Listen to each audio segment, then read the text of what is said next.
berdoa terlebih dahulu. Lipat tangannya, tutup matanya, dan tundukkan kepalamu. Lord Jesus, thank you for your blessing to us. Now we are going to study.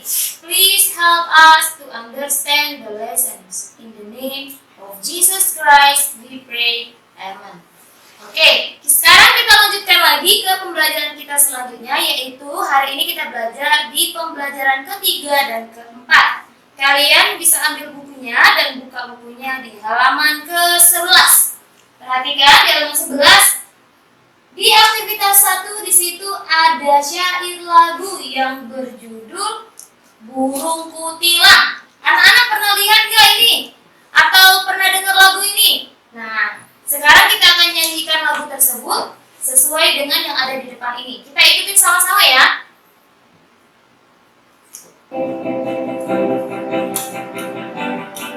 Nanti ada teksnya di bagian bawah, kalian bisa ikutin.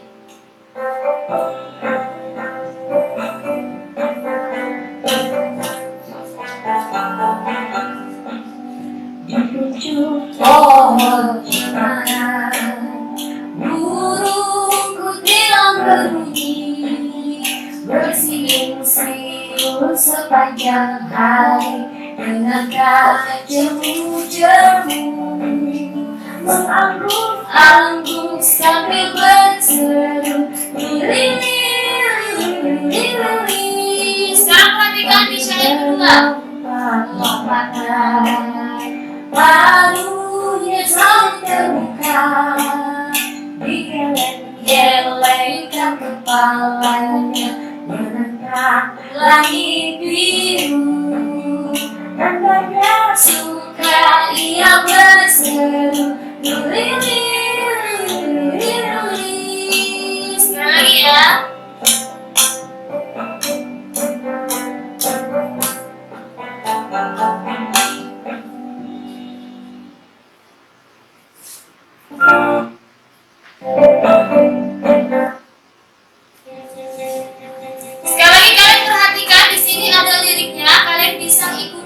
Ada di baris pertama, terus baris pertama, kemudian dilanjut ke baris kedua, di bait yang pertama, kedua, dan ketiga.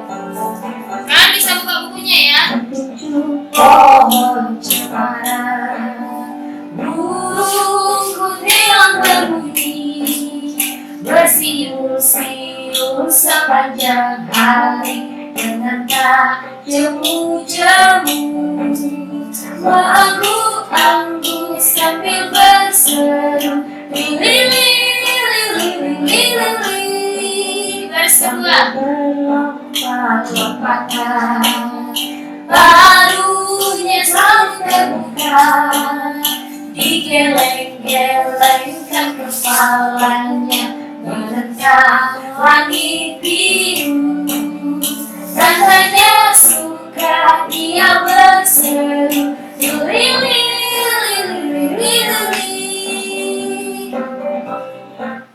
Nah, sekarang anak-anak sudah bisa ya. Kalian boleh coba nyanyi lagu ini di rumah, belajar dari rumah. Nah, sekarang kalian perhatikan buku kalian di bagian bawah itu kan belajar tentang mana yang bunyi panjang dan mana bunyi pendek. Artinya kita harus menyanyikan sebuah lagu dengan benar, dengan nada yang benar, dengan nada yang pas. Oke, contohnya di syair yang pertama. Perhatikan contoh ya, yang bagian atas. Di pucuk pohon cemara. Nah, perhatikan, ketika di liriknya di pucuk dinyanyikan dengan bunyi pendek. Kemudian di pucuk pohon cemara.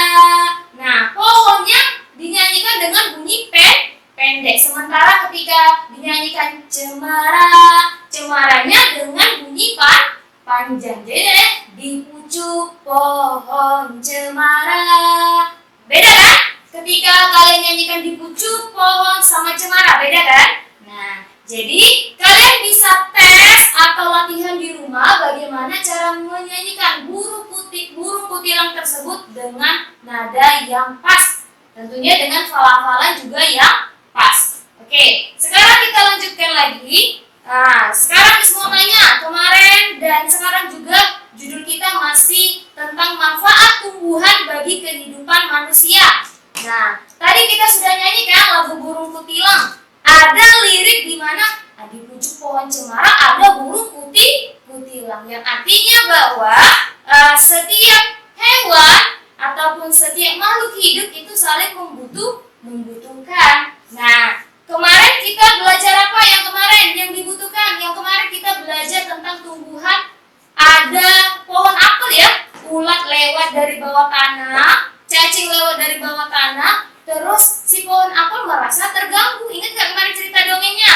Nah, terus tiba-tiba ada hewan lain datang temannya.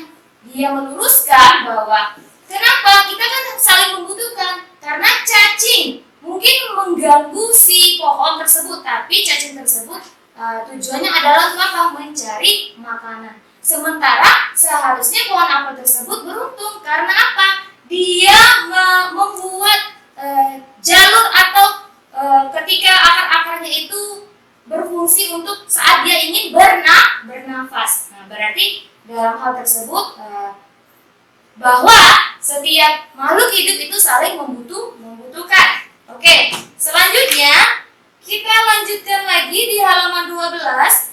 Perhatikan di aktivitas kedua. Nah, kita lanjutkan lagi masih belajar tentang membaca dongeng. Jadi bacalah dongeng berikut dengan baik dan benar, ya. Jadi di situ adanya judul apa itu di situ? Ada bunga matahari dan kupu-kupu. Tapi terkadang ada tokoh tambahan di dalamnya. Oleh karena itu kita harus membaca terlebih dahulu. Coba Miss ingatkan paragraf kemarin apa? Yang kalimat awalnya menjorok ke dalam. Coba itu sama-sama, ada berapa paragraf? 1, 2, 3, 4, 5, 6, 7, 8, 9, 10, 11, 12, dan 13. Nanti kalian akan baca cerita dongeng tersebut dengan contoh cara membaca yang kemarin dicontohkan. Itu yang kalau sekarang berjudul Bunga Matahari dan Kupu-kupu. Nah, selanjutnya jika kalian nanti sudah membaca, kalian akan bisa mengisi di halaman 14. Perhatikan di aktivitas ketiga di halaman 14 itu ada statement atau pernyataan yang kalian harus pilih dengan cara mencentang mana jawaban yang benar. Oleh karena itu kita harus membaca terlebih dahulu. Jadi contoh di halaman 14 itu ya. Nomor 1, penghuni baru di hutan adalah, pilihannya ada Nunu, ada Lala.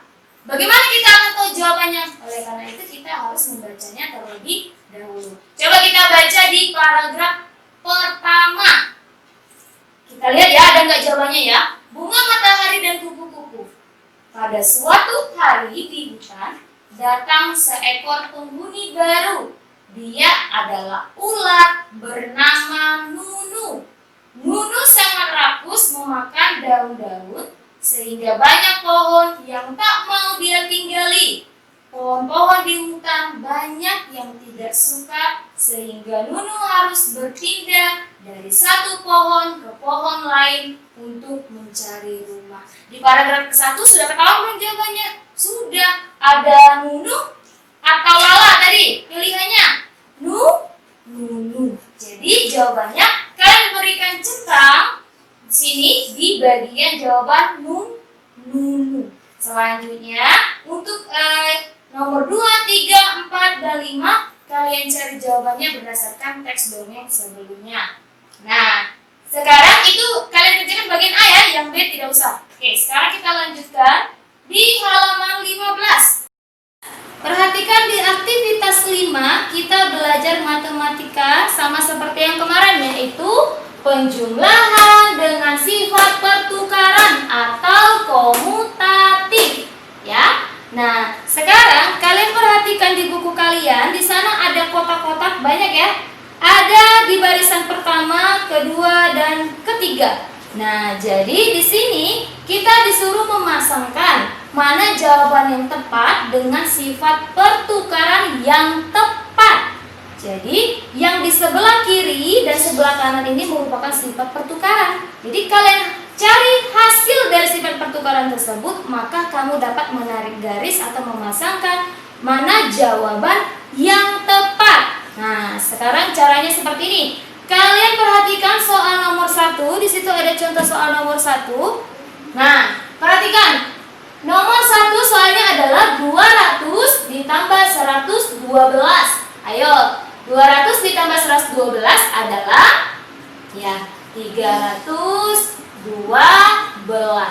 Sifat pertukaran dari 200 ditambah 112 sama dengan, artinya sama dengan 112 ditambah 200. Hasilnya berapa? Hasilnya sama, 312. Nah, ketika kalian sudah mengetahui hasil dari sifat pertukaran tersebut, coba di kotak pertama itu 200 ditambah 112. Di barisan yang paling kanan, ada nggak sifat pertukaran yang 112 ditambah 200? Ada ya? Ada di kotak nomor berapa yang bagian kanan? 1, 2, 3. Sudah? Sudah kalian temukan di sana ada 112 ditambah 200. Hasilnya kan 312. Nah, kalian perhatikan di barisan yang tengah, ada nggak yang hasilnya 312? Ada ya? Di bagian yang mana? Di bagian kotak yang paling bawah. Kalian tinggal menarik garis di sini. Nah, yang ini kalian masukkan ke sini, yang ini kalian masukkan ke sini. Kalian pasangkan. Oke? Paham ya? Itu caranya. Jadi kalian harus cari dulu hasil dari sifat pertukaran, temukan mana sifat pertukaran yang tepat, baru kalian dapat menjawab berapa hasilnya, mana yang cocok untuk dipasangkan. Oke, paham ya? Oke, selanjutnya kita masuk ke dalam pembelajaran keempat. Perhatikan di halaman 16. Di sana kita masih belajar tentang dongeng, tentang cerita. Jadi bacalah teks tersebut. Jadi anak-anak diminta untuk membaca teks tersebut terlebih dahulu. Ya, anak-anak harus kelas 3 harus rajin membaca ya. Jadi kalian bisa mengetahui apa yang diminta dari soal. Oke, perhatikan di halaman 16 itu ada cerita tentang kisah sebatang pohon apel. Nah, itu sangat berkaitan dengan yang ada di aktivitas kedua di halaman 17. Jadi, berilah tanda centang untuk pertanyaan yang sesuai dengan isi dongeng, berarti harus dibaca. Berilah tanda silang untuk pernyataan yang tidak sesuai isi dongeng, berarti juga harus dibaca untuk mengetahui mana yang sesuai dengan isinya dan yang mana yang tidak. Caranya seperti ini, perhatikan ya. Miss kasih contoh nomor 1. Di bawah pohon apel ada anak perempuan yang senang bermain. Kira-kira sesuai atau tidak dengan teks tersebut? Kita coba baca di paragraf pertama. Suatu ketika hiduplah sebatang pohon apel besar dan anak lelaki yang senang bermain-main di bawah pohon apel itu setiap hari. Nah, sampai titik itu ada laki-laki atau perempuan? Anak laki-laki atau perempuan? Anak laki-laki. Nah, tapi yang ditanya di sini pernyataannya adalah anak perempuan, berarti tidak sesuai. Kita beri tanda silang. Oke, paham? Kemudian yang kedua, setelah besar anak lelaki tidak pernah bermain lagi. Nah, coba kita sambung bacaan yang tadi ya, dari titik tadi. Namun anak lelaki itu kini telah tumbuh besar dan tidak lagi bermain-main dengan pohon apel setiap hari. Sampai titik di situ sudah ketemu ya jawabannya sesuai atau tidak? Kalau di pernyataan kedua, setelah besar anak lelaki tidak pernah bermain lagi, sesuai atau tidak? Sesuai. Kalian beri tanda centang atau tanda benar ya pada pernyataan yang sesuai dengan dongeng. Paham ya? Oke, untuk selanjutnya nomor 3 sampai 10 mudah sekali kalian temukan jika kalian sudah membaca. Oke, selanjutnya di halaman 18, perhatikan di halaman 18. Nih, kita sama-sama ya. Di aktivitas ketiga yang paling atas, perhatikan. Tulislah watak dari tokoh-tokoh yang ada pada aktivitas kedua, yaitu setelah kalian mengetahui mana yang sesuai mana yang tidak tadi. Oke. Kemudian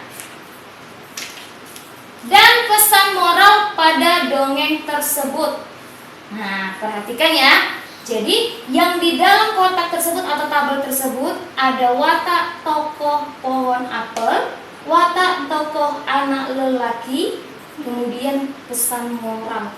Nah, ketika kalian sudah membaca isi dari dongeng tersebut, kalian akan tahu bagaimana watak si pohon apel, bagaimana watak si tokoh anak lelaki tersebut. Watak itu apa sih, Miss? Watak itu adalah sifat atau karakter seseorang atau pemain dalam dongeng tersebut, ya. Contoh, watak pohon apel. Apakah dia baik? Apakah dia buruk? Nah, kalian akan temukan kalau kalian sudah selesai membacanya. Kemudian watak tokoh anak lelaki. Ya, yang tadi sifatnya apakah dia baik atau dia jahat atau dia sombong. Watak banyak kan? Karakter atau sifat banyak kan? Atau dia baik, atau dia suka menabung, banyak ya? Oke, suka berbagi. Kemudian pesan moral. Pesan moral itu apa yang ingin kalian sampaikan dari cerita tersebut. Kalau dari cerita si pohon apel dan anak laki-laki tersebut apa kira-kira? Ya, Miss ambil singkatnya ya. Jadi jangan pernah meninggalkan seseorang yang telah berjasa bagimu. Nah, kalau kalian bisa temukan pesan moral yang lain juga kalian bisa masukkan ke dalam tabel tersebut. Ya, masukkan sesuai dengan apa yang kalian pikirkan. Mana pesan moral yang sesuai. Oke? Paham? Selanjutnya di halaman 19 perhatikan di aktivitas ke-6. Aktivitas ke-6 di bagian bawah ya. Tulislah cara meminta maaf sesuai kejadian berikut. Jadi kalian harus pahami dulu apa maksud dari si gambar tersebut. Cara meminta maaf kalian tahu ya, ketika kalian salah apakah kalian harus marah-marah juga? Enggak, kita harus berani meminta maaf. Jadi, tulislah cara kalian meminta maaf sesuai kejadian tersebut. Contoh, yang pertama ada gambar apa itu ya? Ada gambar anak-anak sedang bermain bola kaki, tapi tiba-tiba bolanya terkena kaca rumah Pak Tono. Nah, di situ ada ya penjelasan di bawah. Andi memecahkan kaca rumah Pak Tono. Cara meminta maaf yang baik dan benar itu bagaimana? Jadi cara meminta maafnya bagaimana ya? Jadi begini, Pak Tono, maafkan saya karena telah memecahkan kaca Pak Tono. Ya, kira-kira begitu. Kemudian contoh yang kedua lagi. Itu ada gambar dua anak laki-laki ya, terus ada buku, kira-kira apa? Kita lihat situasinya atau kejadiannya. Di penjelasan di bagian bawah, Irfan terlambat mengembalikan buku Dodi. Cara meminta maafnya bagaimana yang benar? Doni, maaf buku kamu terlambat, saya kembalikan. Nah, jadi anak-anak harus tahu bagaimana cara meminta maaf dengan benar. Kalau kita salah, kita harus akui bahwa kita salah. Tidak boleh, kamu salah. Kita juga balik marah.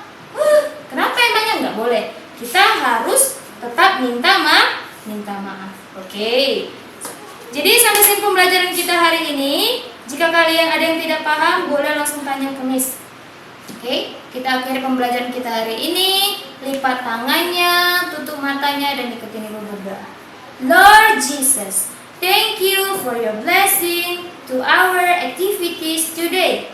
Now we are going to finish our study. Please help us to remember our lessons. In the name of Jesus Christ, we pray. Amen. Selamat siang.